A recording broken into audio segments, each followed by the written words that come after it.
أعوذ بالله من الشيطان الرجيم بسم الله الرحمن الرحيم وأنتم الأعلون إن كنتم مؤمنين صدق الله العظيم. محترم و مکرم عزیزان گرامی اور عزیز علیہ، اللہ تبارک و تعالی نے قرآن کریم کے اندر مسلمانوں کی سربلندی و مرتبے کی ایک تدبیر بتلائی ہے. بڑے خلوص لہجہ اور بھرپور اعتماد کے ساتھ ببانگ دوہر اور ڈنکے کی چوٹ کا اعلان کیا ہے کہ اے مسلمانوں، تم ہی کامیاب ہو، تم ہی اس دنیا کے مالک ہو، دنیا کی تمام چیزیں تمہارے لیے ہے، عزت و شرافت کے تم ہی ٹھیکیدار ہو، کائنات تمہارے آگے جھک سکتی ہے، چرند و پرند تمہاری اطاعت کر سکتے ہیں، لیکن اس کے لیے ایک شرط لگا دی ہے. فرمایا وَأَنْتُمُ الْأَعْلَوْنَ إِن كُنتُم مُؤْمِنِينَ، کہ تم ہی سربلند رہو گے بشرطے کہ تم مومن کامل ہو، مومن کی تمام صفات تمہارے اندر موجود ہو، یقین کامل کی دولت سے تم مالا مال ہو. فرزندان اسلام، اللہ تبارک و تعالی نے اس مختصر سے جملے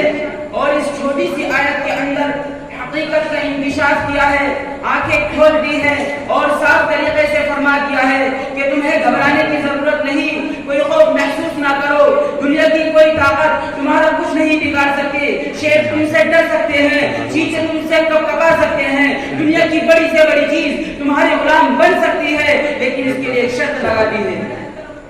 اگر ایمان و ایمان کے بعد بہاری نے تمہارے اندر تمہارے قلوب کے اندر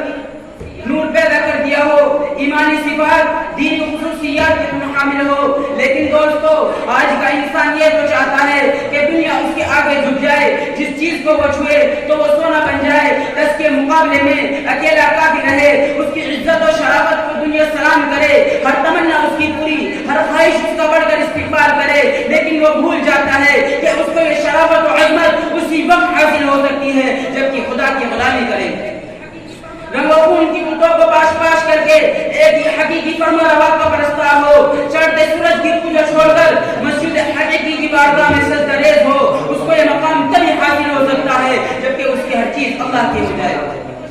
شیخ سعدی رحمۃ اللہ علیہ نے ایک شخص کو دیکھا کہ وہ شیر پر بیٹھا ہوا ہے، ڈنڈا اس کے ہاتھ میں ہے اور شیر کا کان اینٹ رہا ہے، اس کو جدھر جاتا ہے چلاتا ہے، شیر بلا چنو چلا اس کی تابعداری کر رہا ہے، اس کے آگے آگے چل رہا ہے. شیخ صاحب کو یہ دیکھ کر بڑا تعجب ہوا. اس آدمی نے شیخ صاحب کو متعجب و حیران دیکھ کر کہا کہ اے سعدی تعجب کیوں کرتے ہو، تمہیں حیرانی کیوں ہے، یہ تو شیر ہے، دنیا کی بڑی سے بڑی چیز تمہارے غلام بن سکتی ہے، لیکن شرط لگا دی ہے کہ از حکم داور گردن میں پیچ کہ گردن میں پیچل از حکم تو ہے، کہ تم خدا کے حکم سے سرتابی نہ کرو، دنیا کی کوئی طاقت تمہارے حکم سے سرتابی نہ کرے گی. کسی عالم نے سچ کہا ہے من کان للہ کان اللہ لا، جو اللہ کا ہو گیا اللہ اس کا ہو گیا. سامعین کرام، یہ حقیقت روز روشن کی طرح آیا ہے کہ آج ہمیں اپنے ایمان کا پاس و لحاظ نہیں رہا ہے، صرف نام کے مسلمان باقی رہ گئے ہیں، مسلمانوں کی صفات تک باقی نہ رہی، وہ جوش و ہمت، وہ جذبہ اطاعت اور اخلاص للہیت نہیں ہے. کفر ہمارے اوپر ہنس رہا ہے، باطل ہم پر خندہ زن ہے، لیکن ہم ہیں کہ خدا کو فراموش کیے بیٹھے ہیں. اقبال رحمۃ اللہ علیہ نے کیا نرکشی کی ہے کہ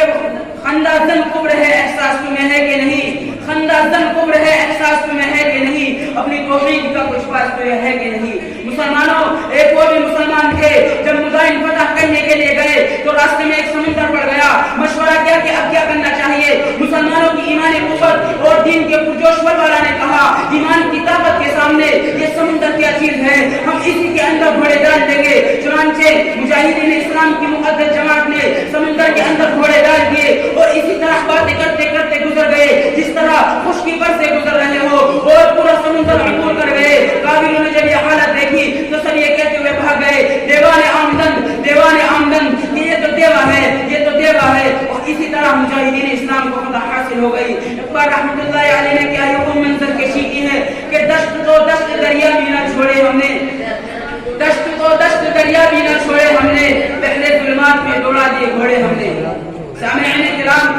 یہ ایک ہی ایسا واقعہ نہیں بلکہ تاریخ کے صفحات پر ایسے سینکڑوں ہزاروں واقعات آپ کو مل جائیں گے جس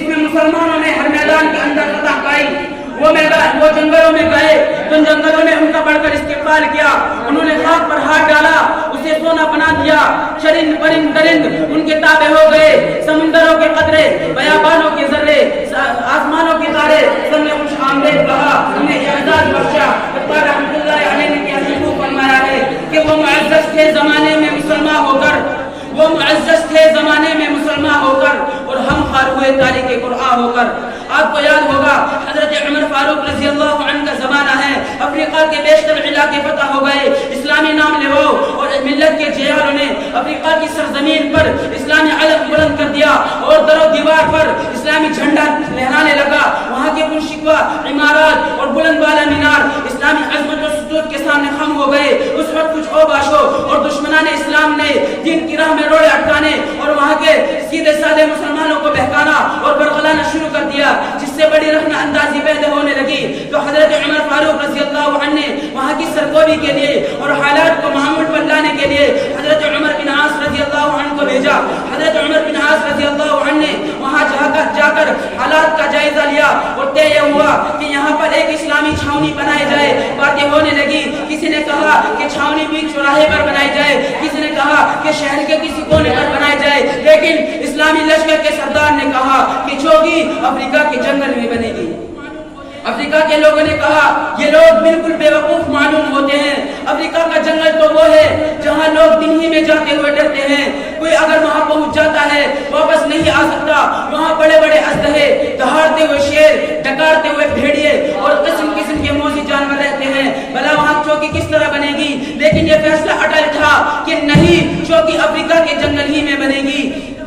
مسلمان اپنی جماعت کو لے کر افریقہ کی جنگل کی طرف روانہ ہو گئے۔ افریقہ کے کچھ گنڈے اور اوباش قسم کے لوگ بھی ساتھ ہو گئے، یہ دیکھنے کے لیے کہ دیکھیں ان بدوؤں کے ساتھ کیا معاملہ ہوتا ہے۔ تماشائے حیثیت سے ساتھ چلے، جنگل کے کنارے پہنچ کر میرے لشکر جنگل میں داخل ہو گئے اور پوری جماعت جنگل کے کنارے کھڑی ہو گئی۔ تو ان صحابی رسول نے ایک آواز لگائی کہ اے جنگل کے رہنے والوں، چرندوں، پرندوں، درندوں اور موذی جانوروں، آج غلامان رسول صلی اللہ علیہ وسلم کو اس جنگل کی ضرورت ہے، اس لیے میں اس ایمان کے ناطے تمہیں حکم دیتا ہوں کہ یہ جنگل خالی کر دو۔ اگر تم نے نہ مانا تو پھر ہم جس کو پائیں گے قتل کر ڈالیں گے۔ سامعین کرام، اندازہ لگائیے آواز کیا تھی؟